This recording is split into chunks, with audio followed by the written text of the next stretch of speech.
አሁን ደግሞ ሴቱ ደግሞ መልሶ ሴቱ ደግሞ ፈላባቸው እንዴ! እውነት ምን አይነት ነው የሚታየው ማለት ነው። በፊት ወንድ ይባል ነበረ። አሁን ደግሞ የሴት ጫካኝ መጣ እንዴ! ምን ሆና ነው ሴት ልጅ በባለቤቷ ላይ ጋዝ ምደፋው ማለት ነው? ዘይት ምደፋው ማለት ነው? ምን አስባ ነው? አሰላሙ አለይኩም ወራህመቱላሂ ወበረካቱ። የቻና ቤተሰቦች እንዴት ናችሁ? ሰላም ናችሁ? ሰላማችሁ በዚህ ትርፍርፍ ይበልልኝ። ሰላም ሰላም ክርስቲያኖች እንዴት ናችሁ? ባላችሁበት አላህ ይጠብቅን። ለቤት አዲስ የሆናችሁ ሰብስክራይብ፣ ላይ ኮሜንት፣ ሼር በማድረግ ቤተሰብ ሁኑ። ቤተሰብ የሆናችሁ ሼር ላይ በማድረግ አበረታቱ። ይህን ዛሬ ነው ይዤላችሁ የመጣሁት። በጣም የሚያሳዝን ነገር ነው ይዤላችሁ የመጣሁት። እኛ እንዴት ጨካኙ ሴት ልጅ እንጃ እንዴት ጨካኝ ልብ እንዳላትና አንጀት እንዳላት እኔ አሁን የተረዳሁት ማለት ነው።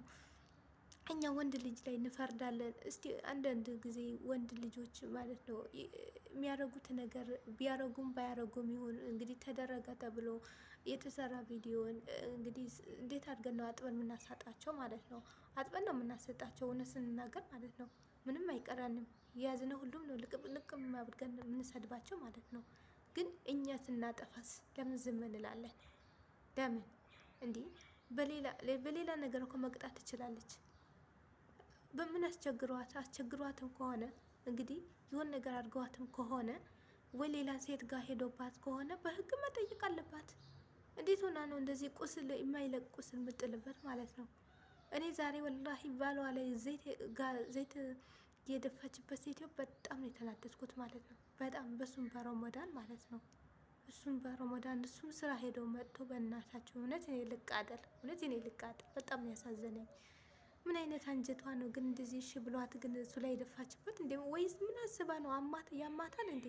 አይ ብትታመም ነው እንጂ እንደዚህ የጋለ ነገር አትደፋበትም ነበር። ታማ ነው ህመም የሆን እንትንማ ይዟታል። ዝም ብላማ አይደለም እንዴ? ምን አስባ ነው? እንዴት ነው ወላሂ እኔ ግራ ነው የገባኝ እኮ። እንዴት ነው አንጀቷ ግን እሺ ያላት?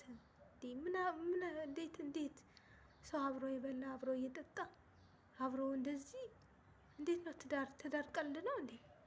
ባለቤቷ እሱም በረመዳን ውስጥ እውነትም በረመዳን ውስጥ ሰይጣኖች ውጭ ይቆማሉ የተባለ እያለ ነው። በር ላይ ይቆሙና በልበል ይላሉ አለ። እውነት ያለ ነው እንዴ? ወይስ ምንድን ነው? እኔ እንደዚህ ግራ አልገባኝም ወላሂ። እኔ ደግሞ ዛሬ ሶሻል ሚዲያ ላይ ሲዞር ያለው ይሄ ነገር ምንድን ነው? ወይኔ እኔ አባት ምን ሆኖ ይሆናል ብዬ ወላሂ በሳይለንት የዞርኩ ነው። እኔ በሳይለንት ነው ማያቸው እንጂ አልሰማም። ይሄን ጉድ ማለት ነው። እንዲህ እኔ ስንት ነገር ያመልጠኛል እንደዚህ አይነት ነገር ሳይ ማለት ነው። እንዴ አፈር ቢ እውነት አፈር ያስበላሽ። አፈር ቢ እውነት አፈር ያስበላሽ። እንዴ ባለዋ ነው ባልሽ ነው አይደለም እንዴ? እንዴት ነው እንጂ ልብዋን እሺ ብሎሽ እንዴት ነው ጋዝ ላዩ ላይ እንደዚህ የምትደፊበት ዘይት ማለት ነው? አስተፍረላ ለአዚም እንዴ! እንዴት አስቻለሽ? ራሱ እንዴት አስቻለሽ? ደግሞ በረመዳን ስራ ሰርቶ ደክሞት መጥቶ ባለቤቴ ነው ብሎ ሲመጣ በደዘን ታስተናግደዋለች እንዴ? የዘላለም ማይለቅ ቁስል ማለት ነው። የዘላለም ማይለቅ ቁስል እንዴ! ቤታችሁ ጭቅጭቅ ራሳችሁ ታውቁታላችሁ። ያለባችሁ ጭቅጭቅ ራሳችሁ ታውቁታላችሁ። ግን ሰው የሚቀጣው በእንደዚህ አይነት ነገር አይደለም። ሰው የሚቀጣው በእንደዚህ አይነት ነገር አይደለም። እኛ ወንዶቹ እውነቴ ነው እናችሁ ወንዶች አሁን ብዙ ወንዶቹ እንደዚህ ተፎቅ አውጥተው የሚወረውሯቸው የሚፈጠፍጧቸው የሚጎላቸውም አሉ። የእነሱ እንዴት ነው የምንሆነው? እንዴት ነው የምንንጫጫው ማለት ነው? እና ወንድ ልጅ ሲጎዳ መንጫጫት የለብንም ግዴታ ነው። ሁሉም ሰው ነው። ወንድምሽ ቢሆንስ ምሽ ባል ወንድምሽ ቢሆንስ ራሱ ማለት ነው። እንዴ አንዴ እኮ ትዳር ብሎ ከተሰጠ ሁለቱም እስከ ሲመጣ ድረስ ይሄ ልጅ የት ገባ ይሆን የት ወጣ ይሆን ብላ ተጨንቃ መጠበቅ አለባት። እሱም ደግሞ እሷን ብቻውን ከወጣች እሱም እስከ ስትመጣልኝ ድረስ ብሎ መጨናነቅ አለበት። ምሽ ላዚም ዝም ብለው ነው እንዴ ትዳር የሚባለው? ወይስ ምንድን ነው? ወይስ ዝም ብላችሁ የተጋባችሁ በሜዳ ዝም ብላችሁ እንትን ብላችሁ የወጣችሁ ናችሁ እንዴ? አይደብርሽም እንዴ? የሴት ልጅ ክብር ሁሉ የምታሳጪ አንቺ ክብረ ቢስ፣ እውነት በጣም ክብረ ቢስ ባለጌ ነሽ። እንዴ ምን አይነት ጨካኝ ነሽ? እንዴት አይነት ጨካኝ ብትሆኚ ነው እንደዚህ ዘይት አምጥተሽ የምትደፊበት? እንዴ ትንሽ ራሱ አይዘግንንሽም? ግን አሁን ታውቂዋለሽ የተቀመሽ ቶሎ ይሄ የሚደርቅ ነገር አይደለም እኮ ቶሎ የሚድን ነገር አይደለም። ወይስ ሌላ ነገር አስበሽ ነው? ተኋላው ሌላ ነገር ብትቀጤ ነው እንጂ በረመዳን ምድር ባለቤትሽ እንደዚህ አይነት ነገር አታረጊም። እንደ የሁሉም ሰው ትምህርት ይሆነዋል ይሄ ነገር። እውነት ይቅርባችሁ። እውነት እንደዚህ አይነት ነገር ጨካኝ ያላችሁ ሴቶች እውነት እዛ ቁጭ በሉ። ምን አይነት ጨካኝ ናቸው?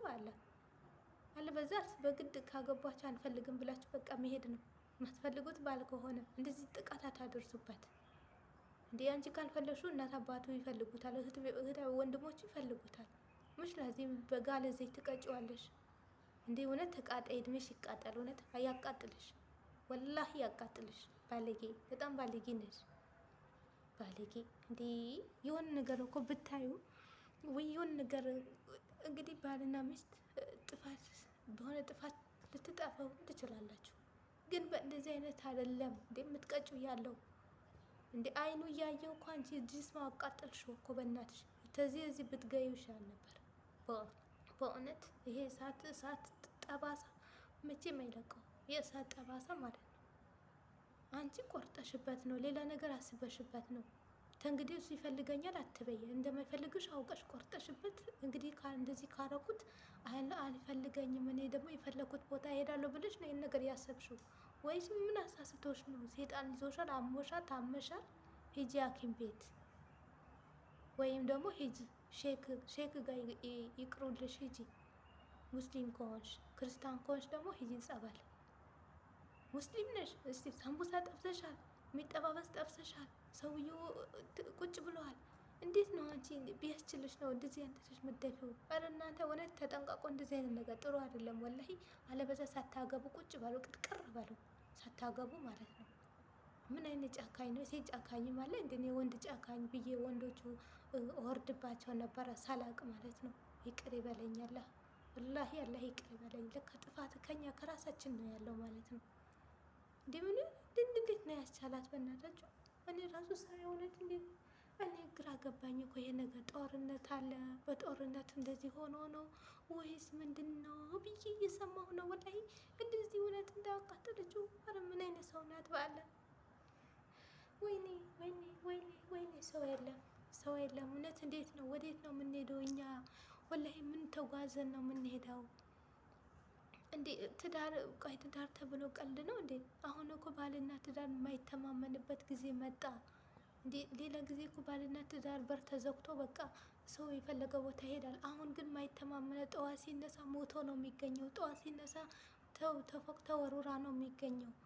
እውነት አንድ ነገር ይሁን በቃ የድሮ ነገር እኔ አላቅም፣ ብቻ አላቅም። እውነት የሆነ ሴጣን አለበት መሰለኝ። አዳሜ ልክ ሲገባ ሴጣን ነገር አለባቸው መሰለኝ።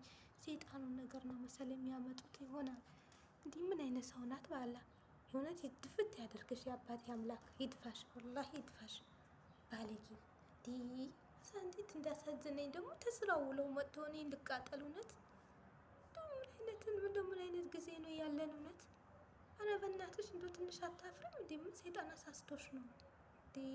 አሁን የተቀመሽ ራስሽን እንደምታሰጪ ወቂ፣ ህይወትሽን እንደምታጪ ወቂ። አሁን ገበታ ያለሽ አሁን ገና የተቀመሽ ምን አረኩት ብለሽ ማለት ነው የሚጸጽትሽ ነው የሚመጣብሽ ማለት ነው የሚጸጽትሽ።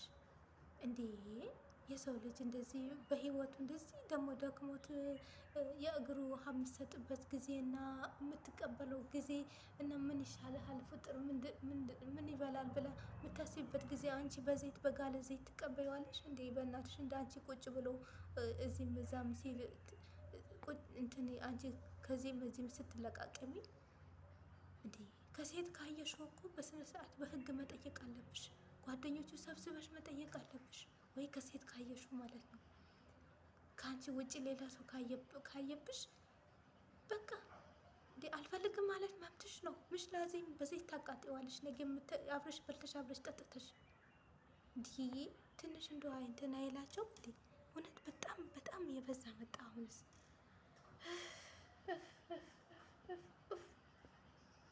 እኛ የት እውነት አዳሚ ጦርነት እንትን እያለ ለካ ቤትም ውስጥ ጦርነት አለ በባልና ሚስትም።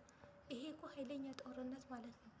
ጦርነትም እንኳን ታክሞ ይድናል። ይሄ እኮ ጠባሳ እኮ እስከ ዘላለም የማይለቀው ጠባሳ ነው የጣልሽበት ማለት ነው። ኧረ ቤተሰብ እውነት ቤተሰብ እኛ ምንድን ነን? እንደው ምን አስበን ነው ወላሂ። እና ቤተሰብ እውነት በጣም ነው የሚያስጠላው፣ በጣም ነው የሚከብደው በእውነት እኛን እንጃ። እኛ በፊት ወንዶቹ አጠፉ ብለን ሁላችንም እንጨረጨራለን በእውነት ግን ወንዶች አይደለም ጥፋተኛ፣ በሴትም ልጅ ጥፋተኛ አለ። አንዳንድ ጨካኝ ሴቶች አሉ ማለት ነው። በጣም የሚያስጠላ። እኔ ሰው ወላሂ እንደው ሰው ትንሽ ነገር አይከብደውም እንዴ? የኔ አባት እውነት እንዴት እንዲ አንጀቴ እንደበላኝ እውነት። ኧረ ብስሚላይ አላህ ይቅር ይበለን እውነት። እኔ በረመዳን ክፉ አናገርሽኝ፣ በረመዳን ወላሂ በረመዳን ዛሬ ክፉ ነገር አናገርሽኝ። ያናድዳል እንዴ? በጣም ነው የሚያናድደው። ወንድሜስ ቢሆንስ እንዴ? የፈለገ ነገር ኧረ ታዳሩ ራሱ ቅርቅር ይበል። እና ቤተሰብ ይሄን ይመስል እናንተ በሀሳብ አስተያየታችሁ እስቲ ኮሜንት ላይ ያስቀምጡ። እንደዚህ አይነት ነገር ቢቀር ይሻላል። ፍትህ ፍትህ ፍትህ ለወንድማችን። አዎ ፍትህ ለወንድማችን። በጣም ሴቶች ሰክራችኋል፣ ሰከራችሁ። አሁንስ ወጣባችሁ፣ ላያችሁ ላይ ፈላባችሁ መሰለኝ። እና ቤተሰብ ይሄን ይመስላል። እውነት ተናድጄ ነው፣ ይቅርታ አድርጉልኝ። አላህ ይቅር በለኝ። ዛሬ በረመዳን እንደዚህ መናገር የነበረብኝም ግን አንዳንድ ነገር በጣም ያናድዳል ማለት ነው። እና በቀጣዩ ደግሞ እስከ ስንመጣ ድረስ መልካም ምሽት ይሆንላችሁ።